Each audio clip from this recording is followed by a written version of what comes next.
화평케 하는 자의 복. 화평이라고 하는 것은 그 화평을 둘러싸고 있는 이 문제에는 분쟁과 다툼과 갈등이 있습니다. 그런 다툼과 분쟁과 갈등 속에서 화평케 하는 자가 복이 있다는 말씀입니다. 분쟁을 경험하게 되면 분쟁이 참 우리를 고통스럽게 합니다. 나라 간의 그런 전쟁과 분쟁과 갈등은 물론이고 가정 안에서 또 삶의 자리에서 우리가 겪는 작은 분쟁과 갈등과 다툼은 참 우리를 고통스럽게 합니다. 사실 이것만큼 고통스러운 게 없죠. 잠언 17장 22절은 이렇게 말씀합니다.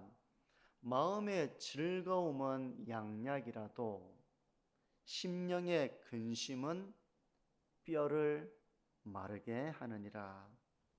심령의 근심, 우리를 근심케 하는 일들은 많이 있지만 그 중에 하나가 바로 다툼, 갈등, 분쟁 이겁니다. 이건 정말 우리의 뼈를 마르게 하는 그런 문제 중에 하나예요. 화평이 없는 삶은 참 혹독한 대가를 우리가 참 이렇게 받게 되는 그런 삶인데요. 이런 현실 속에서 예수님은 화평케 하는 자가 복이 있다 그렇게 말씀을 합니다. 화평케 한다는 것은 화목하고 평화로운 상태가 바로 화평입니다. 그런 상태를 만들어가는 사람이 복이 있고요. 또 그런 사람이 가정이든 교회든 사회든 그런 사람이 있으면 그곳은 얼마나 복된지 모릅니다. 싸우든 말든 아무도 관심을 안 가지는 그런 곳은 걷잡을 수가 없어요. 그런데 이런 다툼과 분쟁이 종식된 상태, 이게 바로 화평입니다.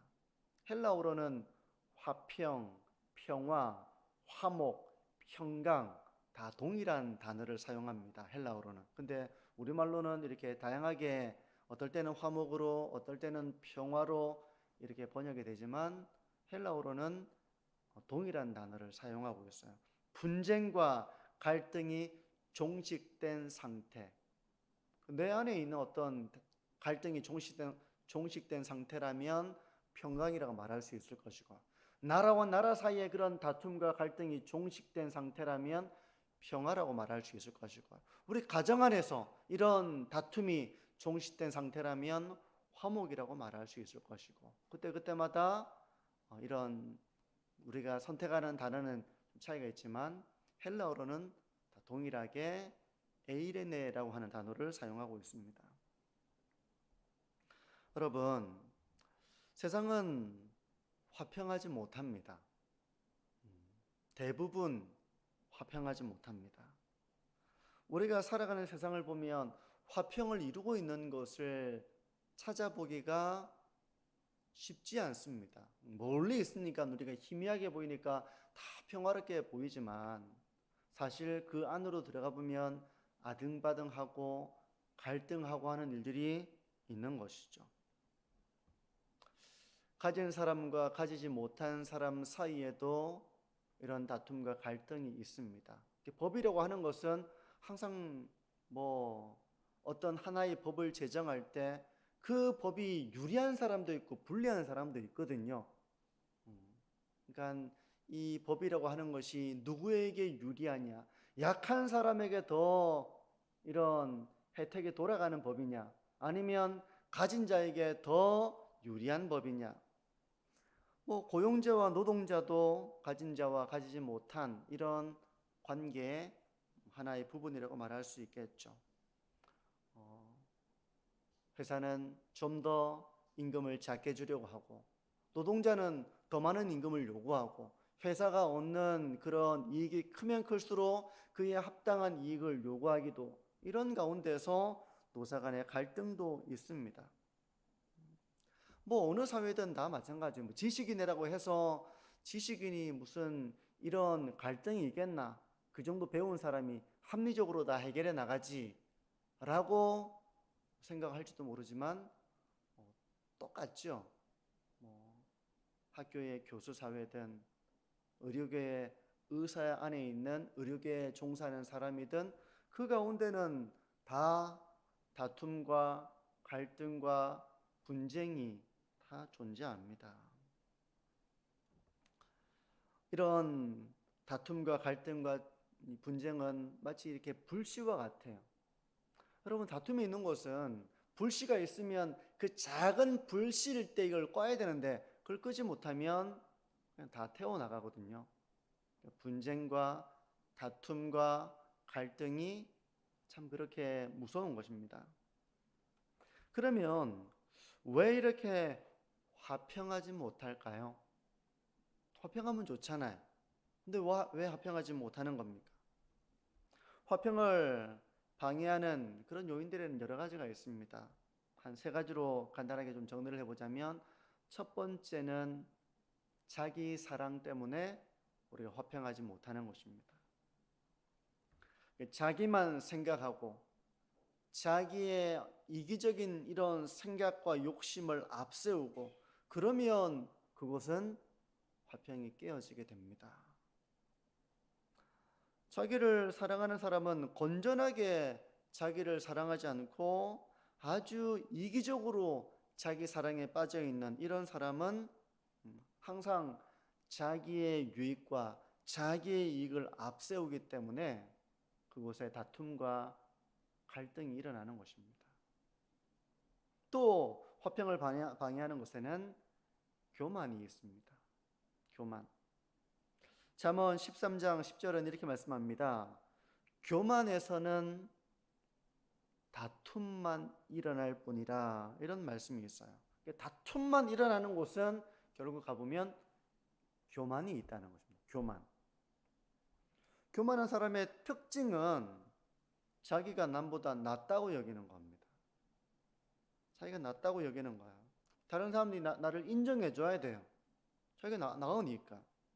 자기는 인정을 받아야 되고 높임을 받아야 하는 것입니다. 그게 마땅한 거라고 생각하는 사람이 바로 교만한 사람입니다. 또 이런 사람은 자기가 우월하기 때문에 다른 사람을 함부로 대합니다. 자기는 지혜롭고 자기는 똑똑하고 자기는 특출나고 탁월하고 그렇지 못한 사람을 함부로 대하는 이런 특징을 가지고 있어요. 그러니까 교만이 있는 곳에는 다툼 말고 어떻게 그 분위기가 좋게 화평을 이루어 나갈 수 있겠습니까?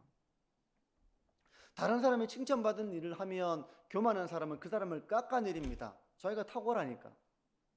자기보다 더 높임을 받는 것을 이렇게 달가워하지 않습니다. 서로 생각이 다를 때에는 자기가 틀렸다고 생각하지 않아요. 자존심이 높아서 양보하지 않습니다. 교만이 있는 곳에는 다툼만 일어날 뿐이다 라는 말씀처럼 다툼은 화목을 방해하고 화평을 방해하고 다툼을 일으킬 뿐인 것입니다. 세 번째는 시기입니다. 잠언 27장 4절에서 분은 잔인하고 노는 창수같거니와 투기 앞에야 누가 서리요. 분과 노에 대해서 말씀하고 있습니다.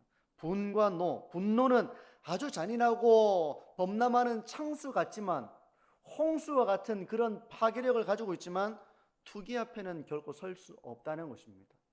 그만큼 시기가 분노보다 더 파괴적인 결과를 가져온다는 말씀이에요.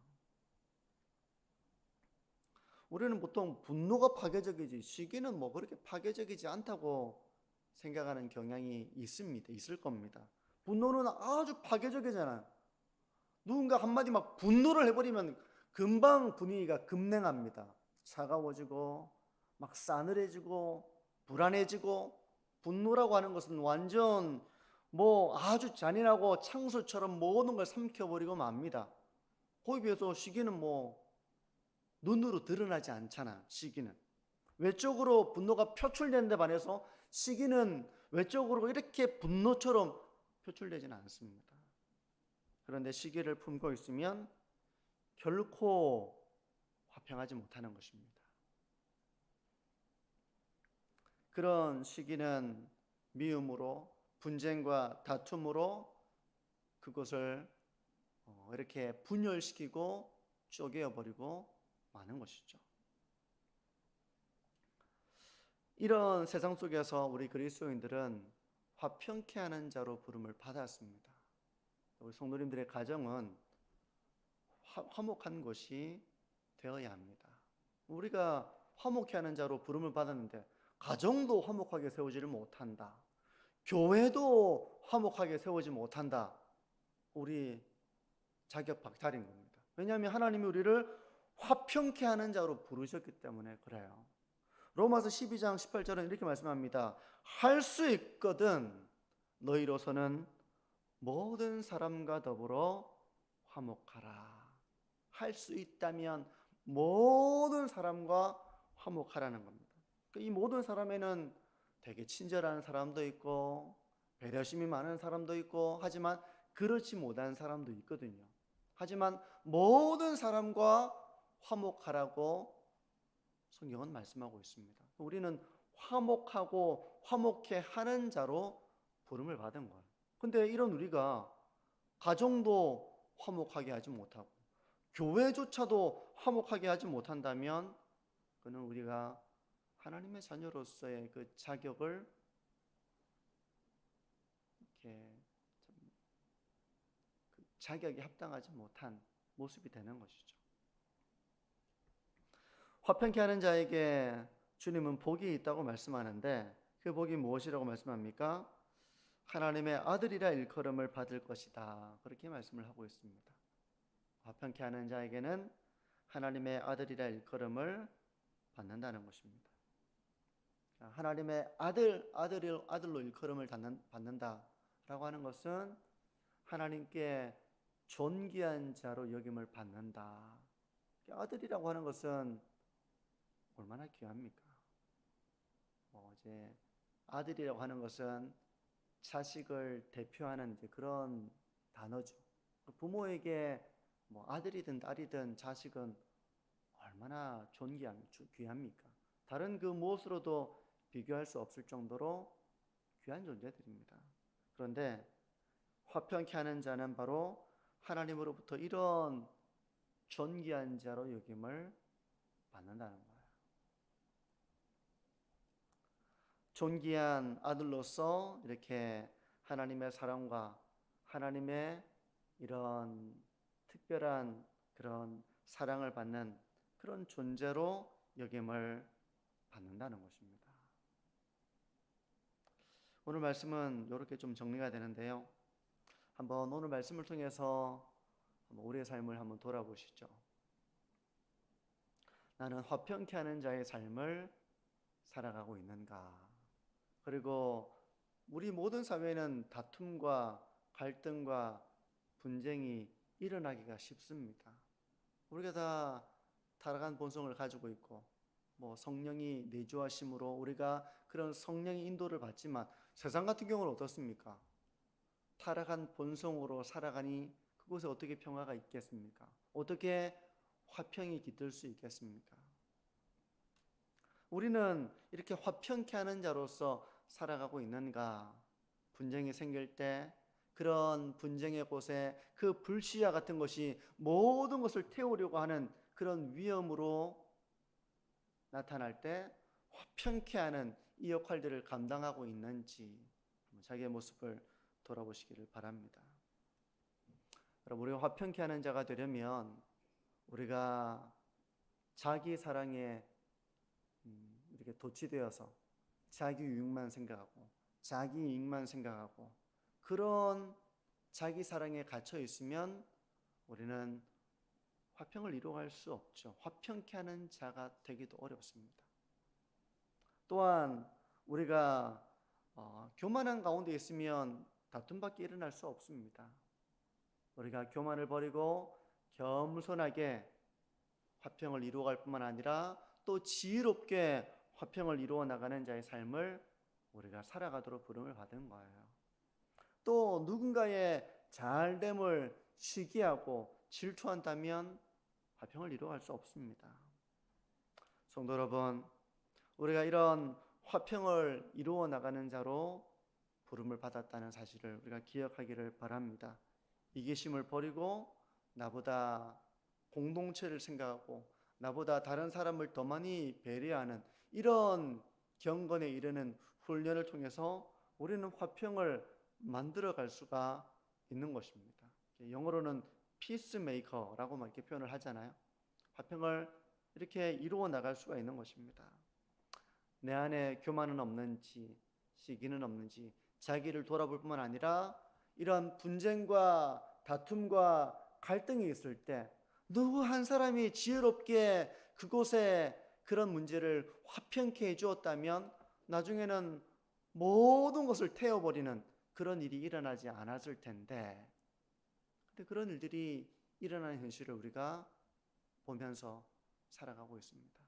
가정이 완전히 깨어지기 전에 누군가가 화평케 하는 자로 그곳을 위해 기도하고 지혜롭게 분쟁을 바로잡아 나갈 수 있었다면 어땠을까?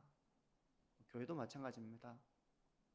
어떤 교회들은 완전히 서로 분열해서 법적인 공방을 이렇게 하고 완전 교회가 쪼개어지고 복음의 생명력을 완전히 잃어버린 그런 교회들을 볼 때가 있거든요.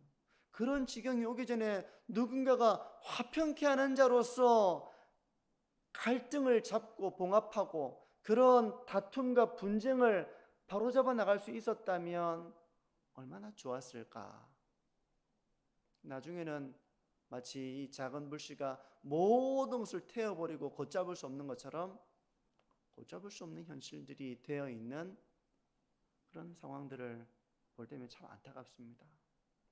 성도 여러분, 우리가 이런 화평케 하는 자로서 부름을 받았다는 것을 기억하면서 우리가 가족이든 교회 성도들이든 내가 먼저 그런 이기심을 버리고 겸손하게 또 사랑으로서 이런 화평을 이루어갈 뿐만 아니라 어딘가에 다툼과 갈등과 분쟁이 일어날 때 그곳에 화평케 하는 자로서의 그런 하나님의 사명을 가지고 기도하고 또 지혜롭게 갈등을 봉합해 나가시는 저와 우리 모든 성도님들이 되시기를